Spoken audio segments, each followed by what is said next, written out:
Hello and welcome. My name is Taylor. I solo developed a horror game called SLACKJAW last year. It is available on Steam, so you can play through it there. And what I wanted to do with these next set of videos here is to kind of do a behind the scenes, a retroactive devlog, if you will, and talk about the entire process of making this game. Now, I can't go that in depth in that we would be here forever. We would be here for like as long as it took me, which was about 1.5 years. But I just wanted to see if I could touch on all the different aspects, the design, where my background and skill level was when starting this project, the programming, the art, the lighting, bug hunting, and its release.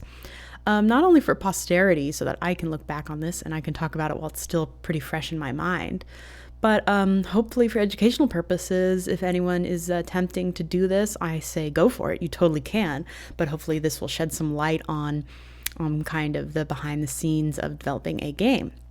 So with that being said, I will not be covering the composition of the main song in the game, I've Been Watching You. That's the song that I wrote that the killer listens to. But you can find that behind the scenes on my music channel, Taylor Ambrosio Wood. That's where my music is, and that's where that behind the scenes video is. So if you're curious about that, go ahead and head over there. I'll put all the relevant links in the bio here. But this Nostromo channel, Nostromo is my company name. This is just going to cover the development. So I will talk about the instrumental music and how that was implemented in the sound design here. And yeah, I guess this is my moment to say subscribe if you would like to be notified of the other parts, because I'm coming to you from the future when I've already done some recording and there is so much to talk about. You'll see as I'm talking, I realize other things to bring up. So this is quite a feat of, these videos are going to be probably quite lengthy. But so feel free to subscribe if you want to be notified of the other pieces. And then I will put chapter times. There should be chapter times here so that you can know what we're covering in each video. And if you want to skip to particular parts, feel free to do so. Yeah, I think that's all my preamble. So welcome. Grab a matcha. Grab a coffee, grab your drink of choice, put me on the background. Why not? And hopefully this is, shed some light kind of on I was surprised by a lot of the things as I was making this game. I was like, is this how games are made? So without further ado, let's get into it. All right. Thank you very much for watching, and let's do it. All right. I wanted to start with where I ended up. So, again, it is available on Steam. That's the only place it is at this time. But this is where we ended up. So this is the game that I'm going to cover. This is SLACKJAW. It's a escape room is the best way to think of it. You can see from the footage here, first-person horror. Essentially, the gameplay is where does this key go? What is this code? And then it does have some light kind of stealth / sound mechanics. Like you can see these jingling bones here. You don't want to do things that would alert his presence. We'll look at those systems when we look at the programming code. But there are some things like you can only do when the record, he's listening to a musical record above him. And there's only some things you can interact with while that is happening. So there is some kind of, there's a light stealth element to it. But it all takes place in this basement. So here you go. That's my sister. You can see that my other sister also sang the song that I wrote. But you can see, we'll talk about making the assets later, but here you go. So if you're not unfamiliar with it, you can go ahead and play it on Steam. And check it out for yourself. But this is where we're going to end up, okay?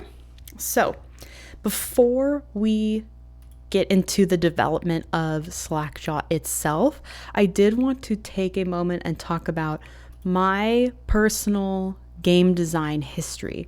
Like where was I when I started making this? Because I think that's relevant information, and I think that will give some context to everything that I then cover, because I was a beginner, basically. I'd call myself a beginner when I started this project. So I just wanted to kind of go through a little bit my personal history with game design, And yeah, so let's get into it. So basically my first, I won't give you my life story. Don't worry. But basically I've always been a gamer, played games with my sisters, all the good stuff, Pokemon, Game Boy Color. We would play the Pangea games on our family desktop Mac, desktop. So blah, blah, blah. I always loved gaming. Okay. So after college, I was studying percussion at college. I got my degree in percussion performance from the Boston Conservatory of Music. RIP, it no longer exists, but that's what I was doing. So I've been a musician for my whole life. That's my main thing, is music, if you're unfamiliar with me. So I've been a musician, and then I got a scholarship to attend this week-long musical game design or gaming musical design at Stanford University little workshop. So basically I didn't do much coding or anything, if I can recall.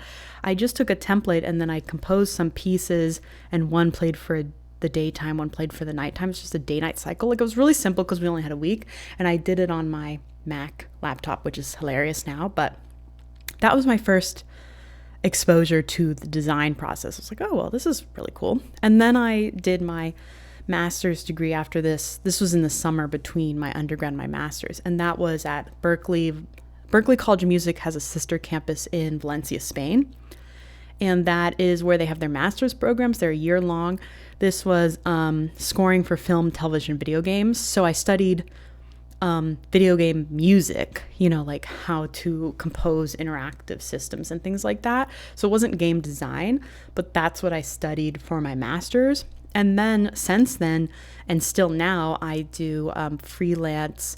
I write music for indie games. So I also teach composition lessons, because I'll reference that a little bit later. But so that's where I was at. So then we will notice July 2020. I don't think I'll go through necessarily all of this, but July 2020, when was that? After the pandemic started, especially if you're in Seattle, Washington, which is where I was.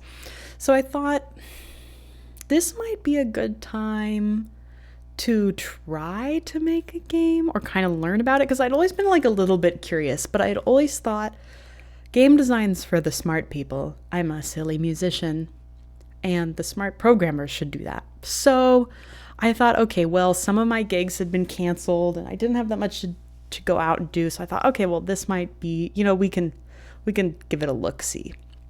But I had no confidence in being able to finish anything. So that was 2020. I started taking Udemy classes.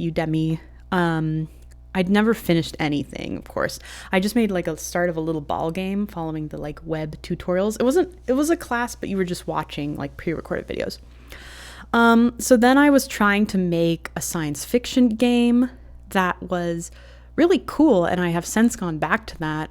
I'll talk about that later, but I've since gone back to that. But the issue with it was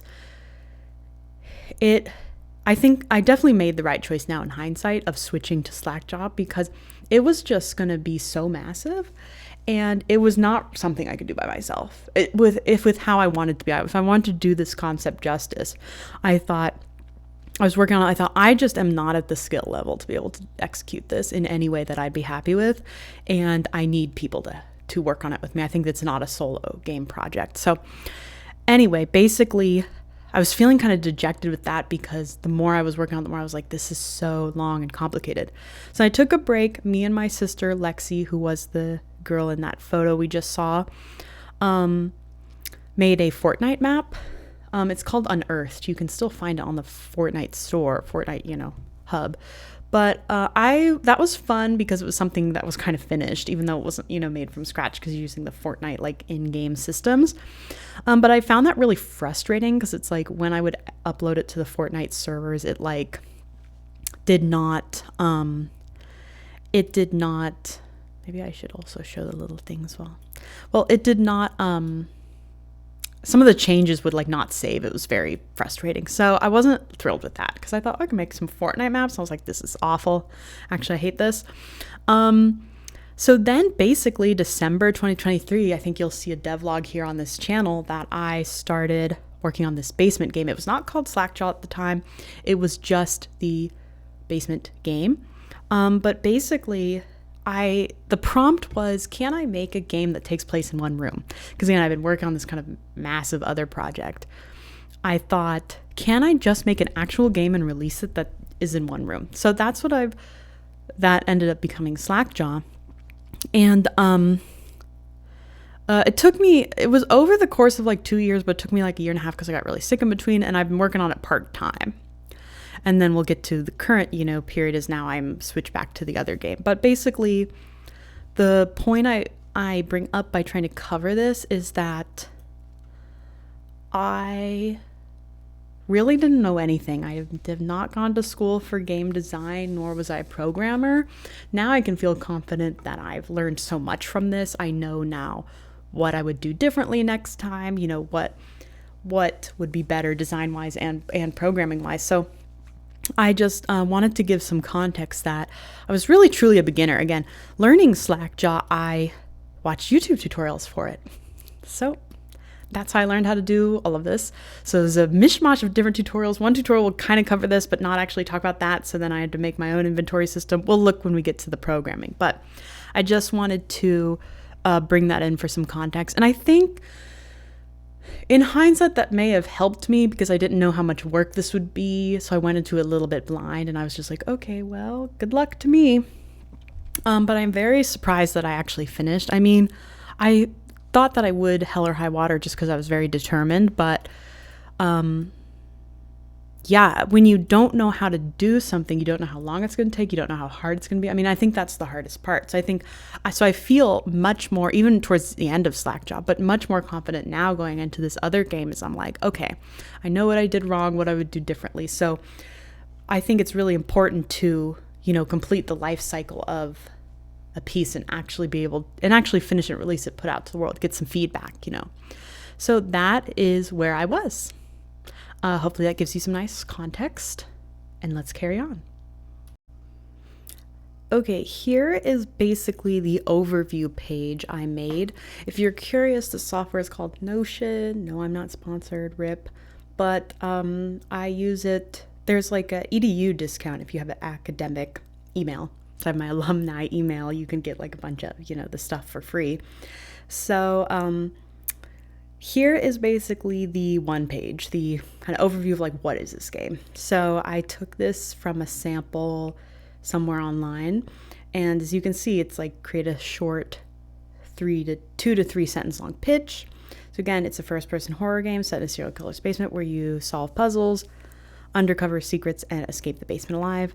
That's hilarious. But again, you don't know how long things are going to take. This ended up being like a year away.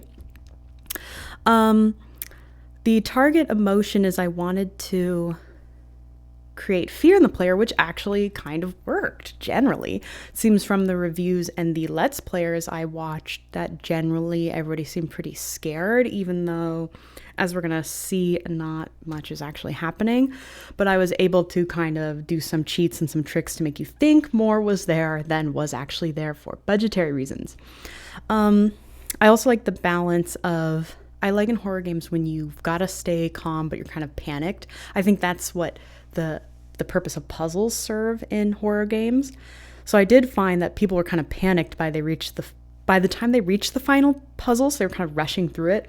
I think that we'll look at that final puzzle, but I think it has some issues in its design because some people got kind of stuck, but I think some of it also was that by the time they got there, that was the most difficult puzzle, and they were panicked because that was towards the end. So that kind of worked in that way, but and then sense of accomplishment that they succeeded. So they felt, yes, oh my God, I finally escaped. So what is the themes? Again, this was just supposed to be a game in one room. So really even trying to stuff themes in there probably was a big ask, but I talked about this in one of the earlier devlogs, and I thought, I like watching fictional crime shows like Mindhunter, Silence of the Lambs, etc., and also true crime I find interesting, but putting you in the shoes of a horror movie protagonist, right? That's a classic. And then I thought Monsters Among Men, which is why the title track is called Veneer of a Man, because I thought we're going to look at the Well, let me just save this actually until we look at the vision board because it's better explained there. Gameplay loop, again, it's very short. So here's what the tricky part of making a short game is. I don't know. There are some downfalls to it because you kind of can only set up so much of a loop because then it needs to be over. You know what I mean? There's not much you can build upon. So I think in my next game that's much longer. That'll be much more fun to deal with. But basically, it's the classic kind of puzzle route. Where does this thing go? I found a locked door. Where's the key? I know this thing needs a code. What's the code? Let me look at some notes, that kind of thing. And then being quiet, of course. Not getting killed. And then again, the mechanic's super simple. You interact, you take items, you use items, you do an inventory. Again, this was such a nightmare to set up, but very simple in principle, right? Unique selling points. I don't know if there's, besides kind of the atmosphere, I think is kind of cool. Again, I had some ideas of multiple endings, of things like that, but I just needed to finish it. And that was going to expand it further. And I think I could do that, but it didn't seem very feasible at the time. Because again, I was really just pushing to get this kind of finished. But those are some ideas I had there too, which would be cool. That's kind of an overview of the narrative. Some design references, Resident Evil 7, Silence of the Lambs, Mindhunter. Oh, I just mentioned these, Criminal Minds, Wrong Turn. And again, the aesthetic, really Resident Evil 7. I really love Resident Evil 7. I think it's maybe my top scariest game. It would be maybe that. The first time I played Outlast 1. Alien Isolation, of course, that's why I'm named Nostromo. And you can see I was starting a sci-fi game. So I really like sci-fi, so I'm excited to go back to that. But Resident Evil 7 I think is really scary. I also love Village, of course, but basically that kind of aesthetic. So this was my concept for this was, let's paint a bowl of fruit. Let's not get too crazy. Let's not reinvent the wheel. Can I just execute something and finish it? And, try to make it as cool and as atmospheric as I can. So yeah, the goal was to complete the entire project from inception to release. Elicit fear in the player. Okay, so yes. And then see if I even like doing this. That was one of the primary things. I might have done this and been like, nope, no more for me. Thank you so much. I'll stick to music. But I really had a lot of fun. I mean, it was really hard, but I really enjoyed it. And I am working on making another game. And I think it's a really unique field in which you get to have all these different art forms come together. So I really enjoyed it overall, even though I was suffering in the middle of it. So yeah, as far as I'm concerned, I did it, y'all. So there you go. That, again, it's kind of important, I think, to think about what are you trying to do? What's the point of this, of when you're starting any creative project? So again, the main thing was to complete the life cycle of the Ps, finish and release it. Try to make something actually scary, which again, I'm surprised because I know the behind the scenes. I'm like, this isn't really scary to me. But it seemed to be pretty scary for some people, so that's great. And then this is the software I use. I just used Unreal Engine 5. I used the modeling system within that. We'll take a look at that. And Affinity Designer is where I made the 2D assets in, the notes and such. And then Cubase is what I did the music in. So there you go on that. So now let's look at the vision board. That's kind of the next step. So I kind of wanted this to play as a Criminal Minds episode. If you're familiar with Criminal Minds, it's a great show. But basically, each episode follows the FBI following a different serial killer. Or killer in general, or murder or something like that. And so the idea kind of got cooking in that there is an episode where the team finds an old farmhouse and they catch this guy, and then in the farmhouse they find like 1 million shoes, like so many shoes. The implication being this guy's been doing this for decades and no one's caught him. So that's what I mean by monsters among men of the theme that I was trying to work with in here, is that it was scary to me that, because every horror game needs to explore some kind of fear. Like, what's the primary fear we're trying to talk about here? So that was the fear of that, this guy could be doing this, and SLACKJAW in my case could be doing this forever and never been caught, and they're just still out there. So that's horrifying. So here's was again some other like kind of visual and vibe references. Resident Evil, If you've ever been to Seattle, there's a Seattle Underground. That's pretty cool. Barbarian, that movie.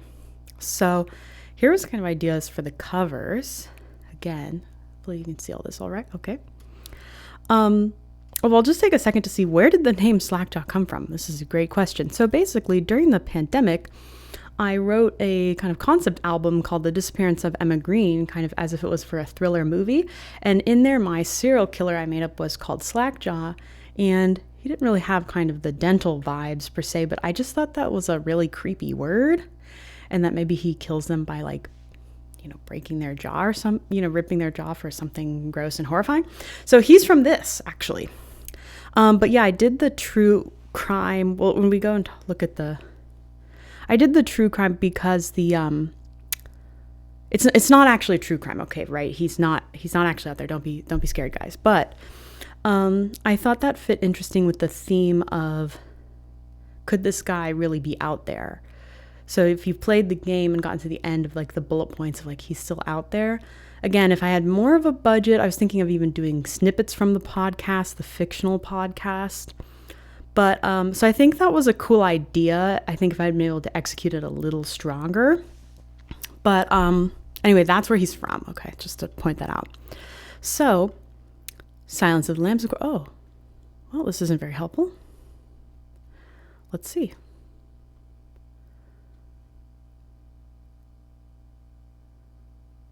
Huh. Let's refresh this page and see what happens.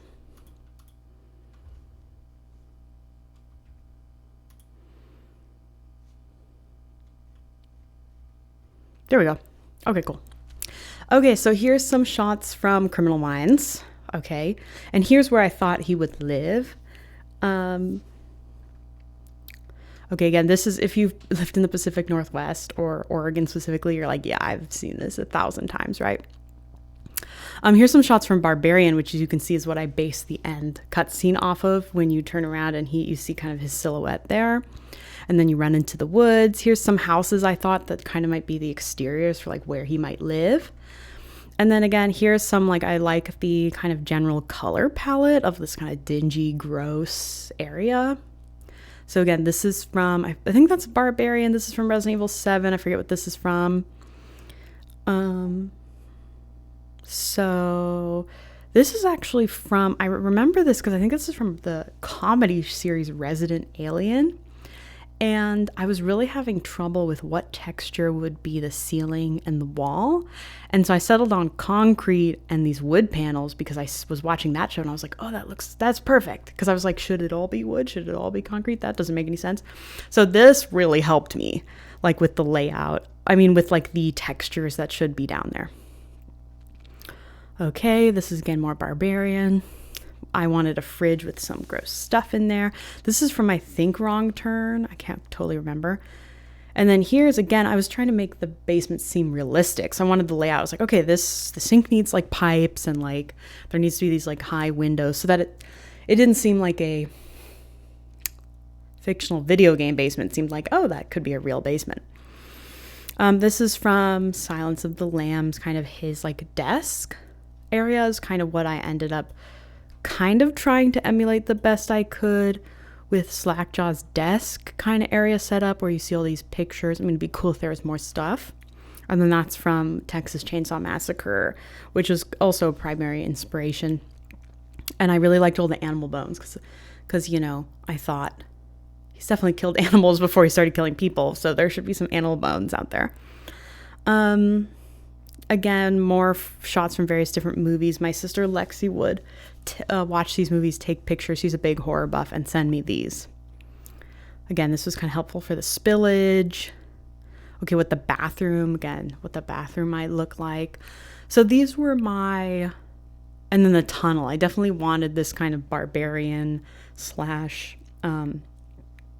Resident Evil Village like tunnel area that you could go down into where he would have his trophy room. I thought that's creepy and horrifying. So great. The doors, right? I really, really like how these doors look in Resident Evil. So I feel like I got relatively close, but I thought they looked great. And then again, the flashlight, when we get into the game, we'll check that out. But the flashlight What tint color is the flashlight? How big is the flashlight? How does the flashlight move? These are all things you really don't consider when you're playing a really good game. You're just like, oh, cool, I'm playing.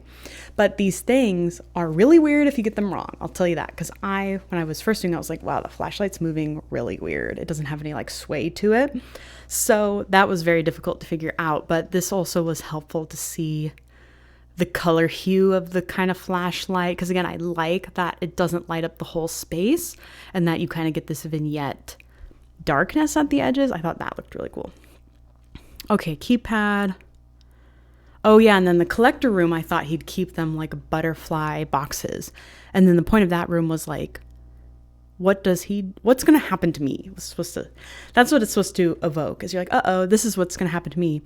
So I thought maybe he would keep a bunch of stuff from the girls he's killed, but then I ended up on the driver's licenses because that was easier for me to design, and I thought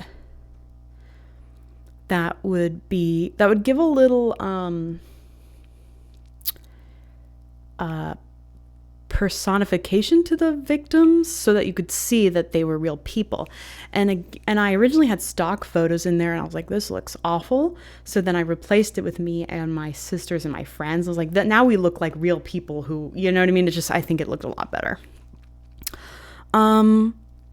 There was a time I didn't really want him to be like a demonic, like, you know, there was a time I thought, okay, maybe should there be some weird seance stuff and demonic stuff down in the trophy room? But I thought, I don't know, I'm not terribly interested by, you know, killers with satanic rituals and stuff like that. I think it's just enough that he kills them because he's obsessed with them and he, you know, keeps the trophies down there.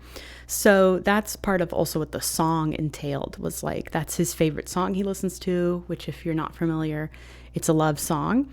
So I think his backstory being that he's so obsessed with them that he takes them down there, and then when they of course want to get out of there, he's upset by that. But yeah, it's kind of graphic in the game, like there is a tub of blood and that's where he dissolves the bodies, blah blah blah, but I didn't want it to be I didn't want there to be any kind of spirits stuff involved. Occult, that's the word I'm looking for. And then I didn't really want like a torch room or anything too graphic or too implying too much violence. You know what I mean? I was like, okay, well, he just kills him. Don't worry too much about it. So that could still be kind of fun and a little bit light. I know that's weird to say, but if you think about something like Resident Evil versus Silent Hill stories are usually quite heavy. They deal with quite heavy themes. While Resident Evil is a little more fun, a little more, we're all having fun here. There's a monster chasing me around the lab. Oh no. So I wanted it to be a little more fun than this is really depressing and horrifying. It's more like, uh-oh, he's going to kill me. Let's get out of here. So again, the tone, I thought the occult stuff was like maybe a little much. So did not do that. Okay, let's break here. But yeah, I think, is that all I wanted to say on the vision board? But yes, this really helped me when I was trying to figure out what am I doing. So what makes something a game versus a experience? That is a good question. That was a question I did not think I would need to ponder so hard. And when you play a really good game, you're just like, yeah, this is a game. I'm having fun. This is great. But when you're making one, or at least for me, that was really something to consider. I was like, well, I find, here are my two thoughts. It kind of was making it this short puzzle escape room, or making it kind of a haunted house is how I like to call some of those games. So, which are also really cool. So a haunted house game is like you walk to something spooky happens, you walk to somewhere else, something spooky happens, etc., etc. There's not really much interaction. So I wanted to have at least some interactivity because I like games like that, but I also wanted to like be able to practice making that. So in my research, I thought of what are two. So again, the early designs of SLACKJAWs, I was like, do you just walk around and then spooky things happen? It actually was hard for me to think of, how do you actually make this a game, especially when there's no combat? Because I know I didn't want combat because I was like, that's going to make it bigger. And I'm trying to keep this game simple and short, so I thought I can finish it. So without combat, I was like, okay, I think I've got just puzzles. So that's kind of how it leaned into an escape room, because I wanted you to have an inventory. I wanted you to interact with items, take items, and look at them, instead of I walk and then something spooky happens out of my control or without my interaction, really. So I looked at, I think probably one of my favorite puzzles is in Resident Evil 7. There is a birthday party puzzle. It's a birthday tape, if you are familiar with it. It's a very cool puzzle. It's really fun. And so I did some research. I looked at that, and I looked at the Resident Evil 8 Maiden demo. It was called Maiden, but that again had some combat in it, so that basically I was like, what do you actually do in this game? That's what I was trying to think. Because again, if you take out combat, it's interesting. You're like, what do we do? So this, you wake up, you find a paper, crawl through a hole, find a lock with the chain, find a fuse box, get the bolt cutters, jump scare, body fall. That's what I mean by the kind of haunted house aspect. That's one here. And then escape. Actually, I think there's no combat in this. I don't remember. But this is all the kind of order of operations. So played that and wrote that out. And then I did the same with the birthday puzzle. And I wrote actually what I really liked about it and what I didn't love so much about it. And then also kind of the size of it, like how many items you interact with. Because I was trying to kind of cap, like, when we look in the Unreal project, we'll see how many I ended up using. But I was trying to keep it like a reasonable amount of props that you were going to have to interact with, and like interactables. So we'll look at, I have a class called interactable objects, which are like the fridge and the TV, like the stationary objects that you interact with. And then I have like the actual interactable things that you pick up and take in your inventory, the key items, if you will. So what I liked about the birthday puzzle, which again is what I did here in SLACKJAW, is that it was kind of non-linear. So basically, yeah, you have to do these things in an order, but you could follow 3 different chains of events. So that made it semi-non-linear. So these objects never change, just like in SLACKJAW. It's not different every time you play it, which again I think is one of the. I think it was fine because that's what I was trying to do, but that would have been a cool, improvement. But what I liked about this is I was like, oh, you're doing kind of different chains at the same time. Like you could start with dealing with lighting the stove. Light a candle, then you burn the rope, and then you could do this chain of events. So all these go in order, but you could switch between 1 and 3. So maybe you've picked up the balloon, but then you're going to go light the stove, and so it kind of makes it hard to figure out what goes where. So I did do that with SLACKJAW of having different chains of events, which again, how much gameplay can you shove in an hour? That is the question. This is as much as I could shove in. But I liked that because I was like, okay, at least it can be semi-non-linear. Even though it's like there's no, again, I cut the idea of multiple endings, and I cut, that there might be things changing each time. Again, that would make it really cool and like replayable. But I was like, okay, at least I can do this, or I can like have at least like different chains of items. So you can kind of do some things out of order. So that's as much as I did there. But so let's take a look-see. These notes, I mean, again, this is all my notes from as I was working on it. So we're seeing the real stuff. But, here's my list. Oh, here you go. Environmental interactables. The dryer, the bathroom door, the bathtub, the tool rack. Okay. And then, for my research, what I liked about it is I liked that it was clear what you were supposed to do from the start. Because, again, I played many small horror games on Steam to kind of see what other people were doing. And actually, I found a lot of them, it was really hard to know, what am I supposed to do? Which, again, you'd think, I don't begrudge them because it's difficult to, it's a difficult thing to consider. So what I liked with the Resident Evil 7 birthday puzzle was that if you've played it, you get in there and there's a birthday cake with candles that you're clearly supposed to light, or they tell you or something. So it's like, okay, cool, that's my objective. So I tried to make that with SLACKJAW, which is like, you're supposed to get out of the basement. That's what you got to do. So whatever you got to do has to lead to that objective. And then even more so than that is I make it pretty clear the alarm code. It's like, oh, okay, well, to get out of here, I got to do this code. So I liked that it was really clear from the start, what are you doing, instead of just kind of fumbling around. And then I liked that the objects were like really fun and really fit the vibe, and they were like kind of realistic items you might have. I also thought it was cool that the objects themselves were creepy. So that's how I got to the you examining the jawbones. Actually, I should probably open this now. Let me pause for a second and I'll actually open the Unreal project. Okay, I've actually been recording for so long because I was doing multiple takes that I've put my standing desk in sitting mode, so do not be alarmed that I have changed my position. Okay, and also it takes a minute or two to open this project file. So what I was talking about right before this was the items being creepy, which I really enjoyed. So let's take a look. Okay, this is the project file. God help us all. Let's take a look at how many things are in here. Yikes. Yeah, that's what games look like, guys. I know it's almost ruined it for me too. So this is it with the lighting on, but let's turn it off. Ugh, well, that's hideous, but that's what it looks like unlit. Those are all the textures. So let's take a look at the objects first. That would be good. I think I'll put it in unlit mode so you can kind of actually see the layout here. Okay, so let's actually go into here, doobity-doop. Thank goodness I was so organized. Now I can actually find this. Yay. So here's what I was talking about, where these are the environmental objects that were interactable. Okay, so basically there is, should I talk about this now? Sure. Yeah, why not?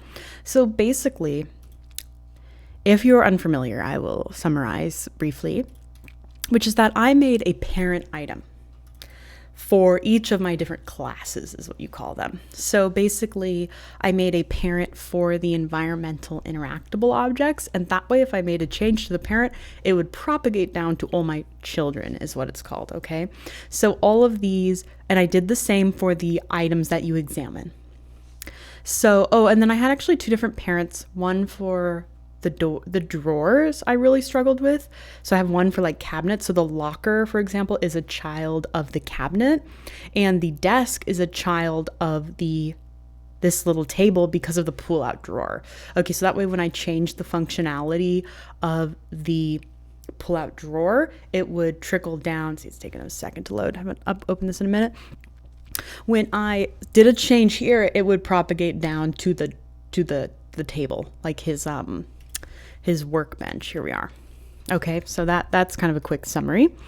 But if we go into, let's look at the environmental objects. Okay, so again, I wanted them to be things that would really be in the basement, and things that would, I think it's a little mad because I'm video recording on OBS right now, so hopefully it doesn't get too mad with me. But so let's take a gander at the, yay, for example, the dryer. So that's one of the items, for example. So this is totally interactable, and you can see these are different pieces.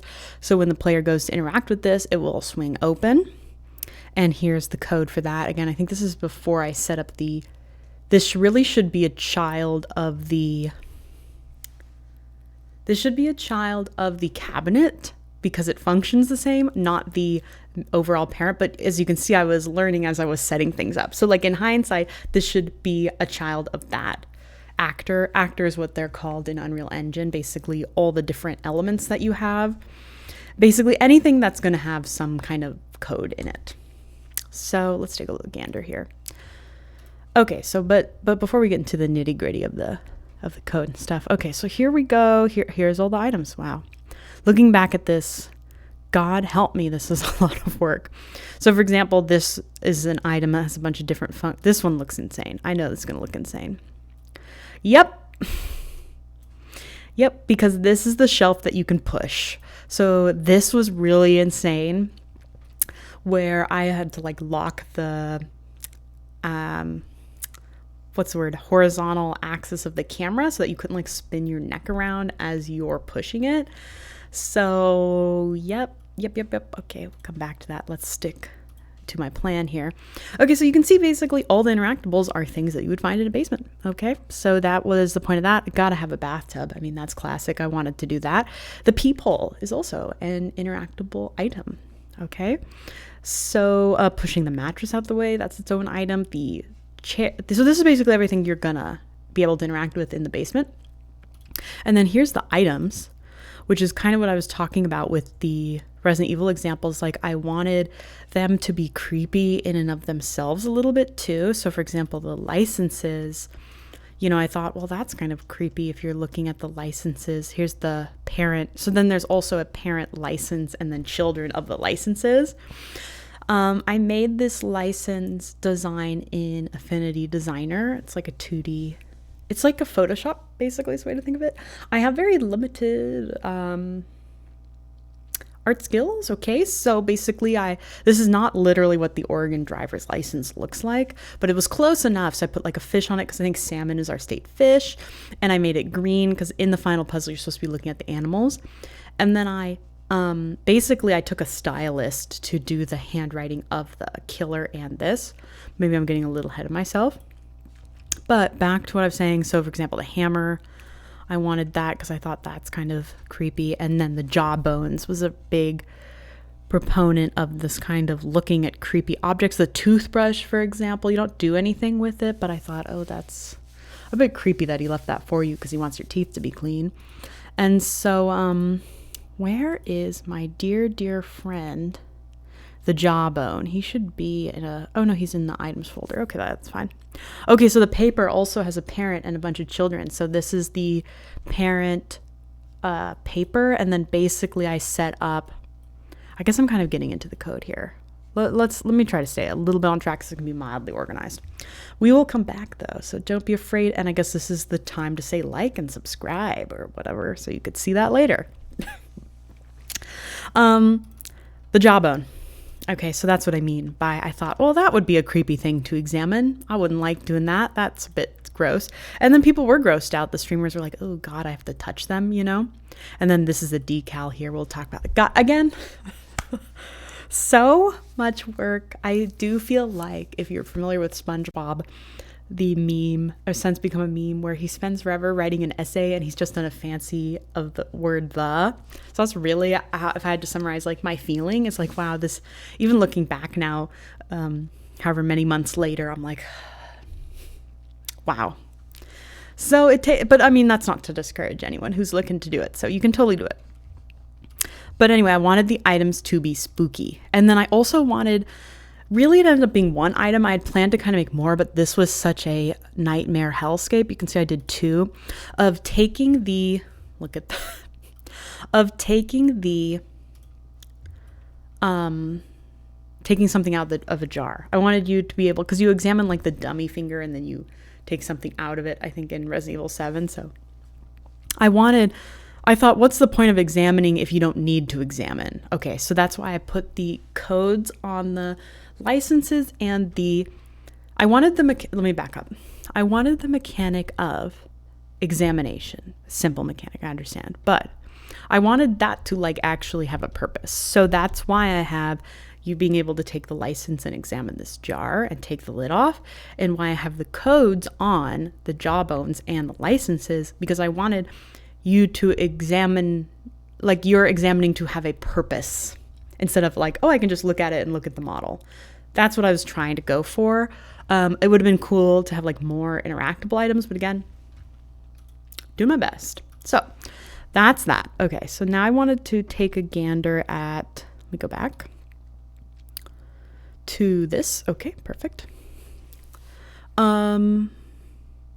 And what I kind of didn't like about the puzzle was that if you've played the game, it forces you to lose. There's actually no way to save your guy, at least the first time, I believe, because you're watching like a tape. You're playing the tape recording.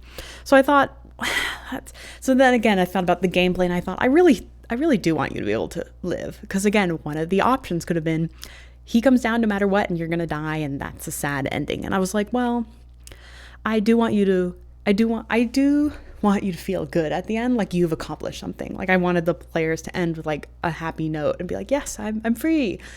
So that was something to consider. I could have just had it, well, it doesn't matter what you do, you're always going to die. And then, yeah, I wanted that sense of pressure that like at the end when you hear him stomp down to escape. So there was like kind of a little timed event at the end where you have to like escape quickly. Oh, maybe in this puzzle there isn't a reason to examine objects. So yeah, that's what I wanted to do with this one.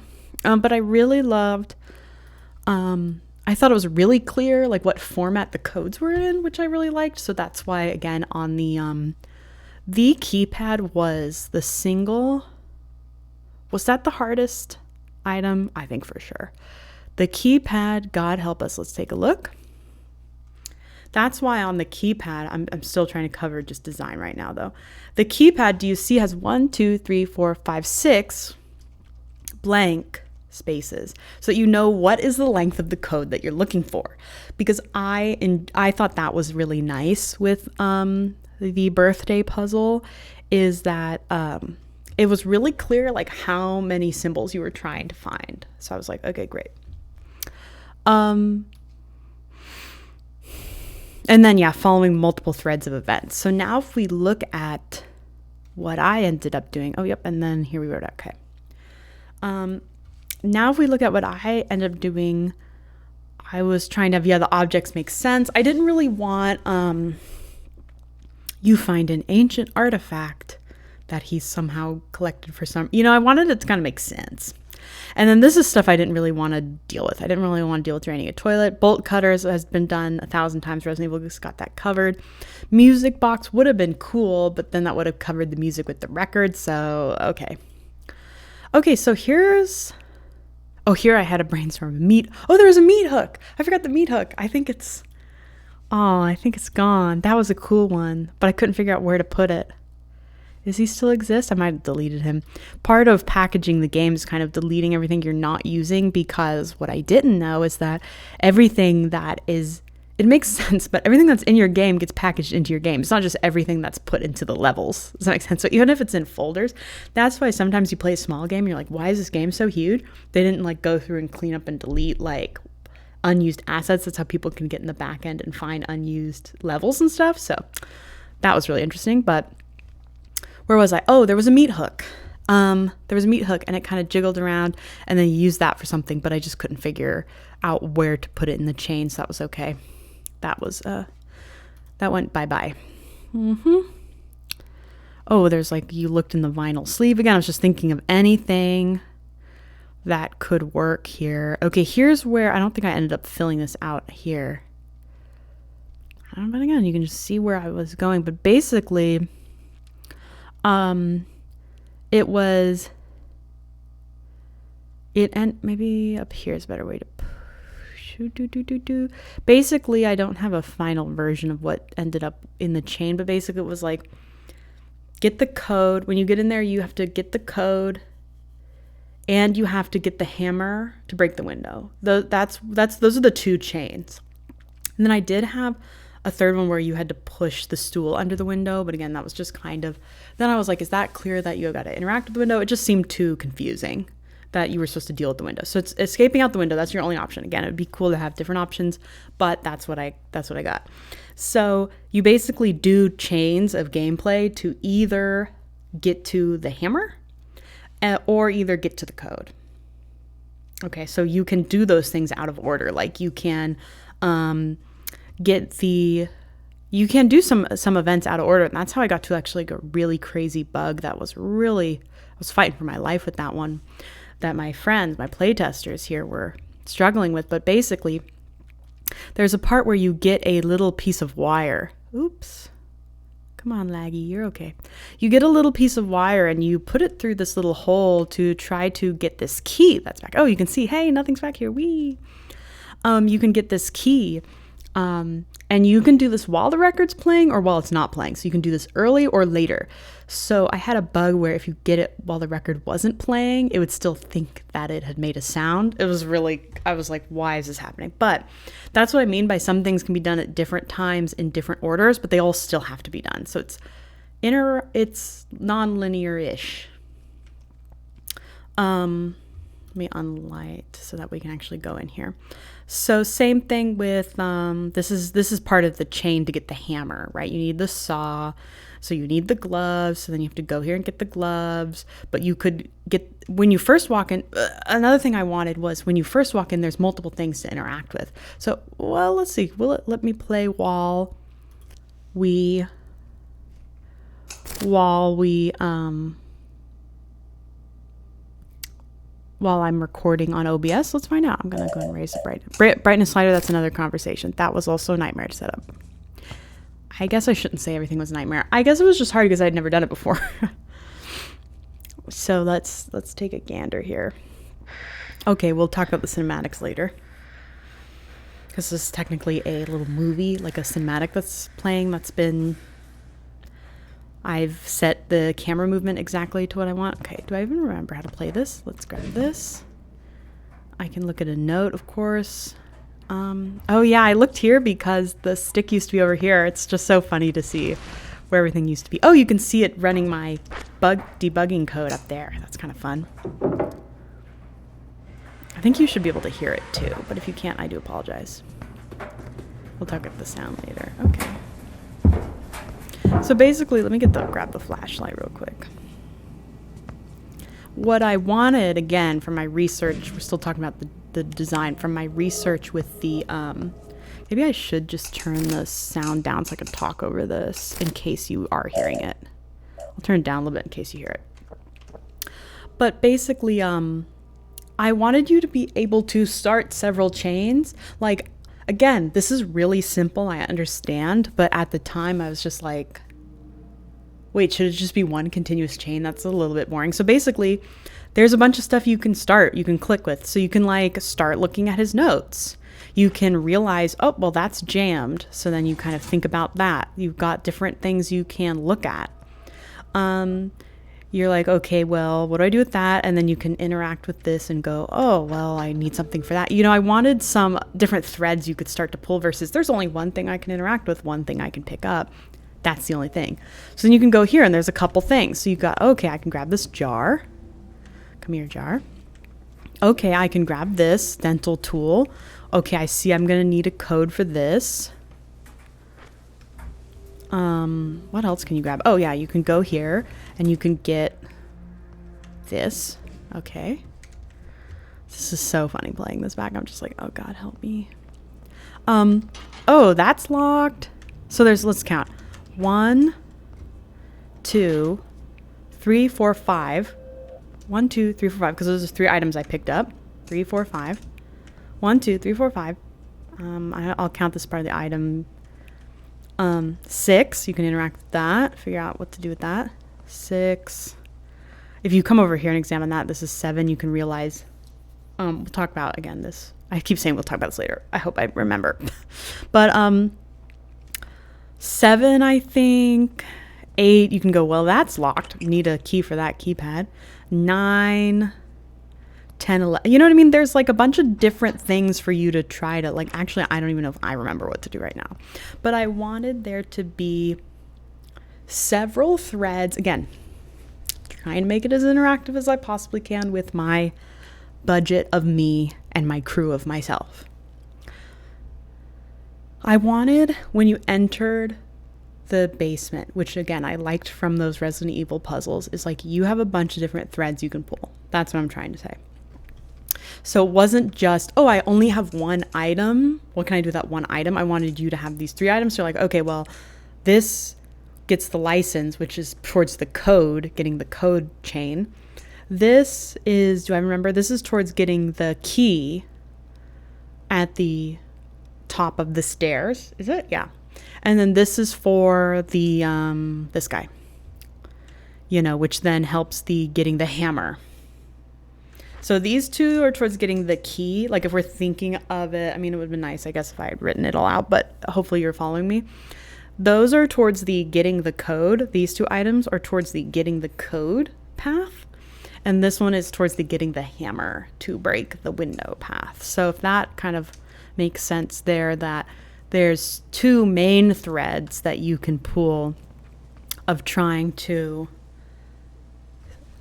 win, you know, achieve victory of it being a game, you know, versus it's a haunted house where you're touching things and spooky things happen. Does that make sense? So that I think I think we're okay. I can close this out for now. Oh, look at all the errors. Don't worry. Let me just see if there's anything else I want to cover in this section. the gameplay and the research and the vision board and the overview, I think we're good. Okay, I think I will end. I don't know how long this will be, but I think we'll end this as the first chapter or whatever section. And then we'll talk about the programming. I also want to cover, let me look at my little plan. Programming, I want to cover the visual, the audio, play testing, and the release. So actually there's a lot to cover. So hopefully you found this interesting, and I will catch you next time. Don't forget to subscribe if you want to see the other pieces where we'll go more in depth about the programming elements. But I think this is a pretty good place to stop with the overall design. I guess I could talk a little bit about the stealth mechanics, but I think I will cover that in the programming. But the little bit I can touch on that would fit with design here is that initially I did have where he would come down, really you just hear his footsteps down here, and you would have to go hide back in this starting room, and this panel actually still has the functionality, I just disabled it, for being closed again. And I cut that out because, so that was like an early design element, is it was like much more stealthy. And I cut that out because I was not confident in my ability to fully animate him walking around. And so I thought, that's okay, you don't have to see him, which again, you don't until the end. You don't have to see him, you can just hear him. But then I realized it's a lot of waiting. So design-wise, again, if you came out here, you caused a little shenanigan, he would come down to look, then you would hide back here. The main problem was that's kind of a lot of sitting around, because then you kind of have to wait for him to go back up because I'm not animating him, so you're not going to see him catch you and kill you. Okay, that's the first problem. The second problem is then, will he notice if you've moved things around? Then I have to keep track of if you've touched things, the location of all the things, if he will notice if something's missing. It just opened a can of worms that I felt the benefit did not outweigh the work. And then I thought I just would not be able to execute it very well. I thought it'd be a little bit cheesy. I thought if you could like peek through and see him and then he like looked kind of bad, that would just kind of kill the whole vibe. So that was like the main design thing that changed, was cutting out, which again, people still did, which I thought was hilarious, is they still ran in here and like wanted to hide, and like they closed this, because you can close this mattress again. They wanted to close it and hide down there, but again, and then also another issue that would have caused is because there's no save state really. I mean, there is, we'll look at that, a save state for the settings, but there is no save state. So wow, 1,000 actors, ooh, that is how many things are in just a basement. So next time you play a big open world game, think about how horrific the outliner looks for those people. But the other thing is there's no save state. So if you die, you just restart from the beginning, which in this current state, I think is fine because you can basically speed run it. Like there's nothing timed. There's nothing timed. So then I would have to put a save system, because then what, you've got to, you know what I mean? You've got to almost get caught and then wait around more. And then again, there was another element where there was like kind of a whole like radio play that happened above, where like a cop came and he and the guy were talking, so you'd hear their muffled voices. And then at that time, you could shake a pipe that would, alert the attention, and then I just remembered this, and then SLACKJAW would kill the policeman, and then you'd see the blood like dripping through the floor, and then you'd have to go back and hide, and then he'd bring the body down, and that's where you'd get one of the keys from. So that sounds cool. I thought it sounded cool. However, same problem where if you have to replay that, you're doing a lot of waiting around for this dialogue stuff to happen. You're not doing much, you're just standing there. And then what happens if you don't shake the pipe at that time? Then the guy just leaves and then you can't escape then does that break that chain? And then also again with the modeling, I thought the policeman who was killed would be brought down and he could be like wrapped in a blanket so that I didn't have to model him. But I also just thought that looked goofy. Again, so I had some, in the design thing, I had some what I thought were cool ideas, but I just think at the time I didn't have the skill to execute them well, / budget to have someone else do it, / I just think it was a lot of waiting. I don't love waiting around in games. I'll tell you that. I don't love having to sit through audio dialogue and stuff. So I was like, if I don't love it, I probably shouldn't put it in here. But so it's a combo of I didn't think I could execute on the ideas well enough. I thought it would just kind of kill the whole vibe. And then I think it would be cool the first time. And then if you died and had to restart, you'd be like, well, this kind of sucks. I have to sit here and listen to this again. And then again, I'd have to have voice actors do the top dialogue part. I mean, you can let me know in the comments if you think I should have forced that through or how you would have maybe solved that design issue. But at the time I was like, I was fighting for my life. I thought this is too much. I also thought, okay, what if you distract him out here by you get his car keys and you make his car alarm go off, but then, and I even had a cell phone. Now we're getting into memory lane. I even had a cell phone and you would call 911. And again, a lot of voice acting that I did not have the budget for. As we'll see, the budget was I ended up spending, I think, only $100 on just some of the models that I couldn't get for free or that I couldn't create. So that would also need voice acting, but I did have like a working kind of cell phone where like you could call it. It was like one of the girls' cell phone. But then I thought, why would he leave the cell phone down here for you to be able to use? What if he catches you? It just was too much. But that's an example of like how much the design changed. Again, I think for this next game, I have a better concept of like how to do things and like what would be fun. So I don't think I'd probably go back and forth with things so much. But because I didn't know, I was like, oh, well, let's try to implement it a bit. And then when I did, I was like, well, this causes about 13,000 other problems. So that's kind of like I guess I'll summarize here where like design is like a spider web. And if you mess with one string, it kind of affects them all. So a good example of that is when I added crouch, then I had to make sure you could interact with the items if you were crouching or some if you weren't, so they didn't cut through the table.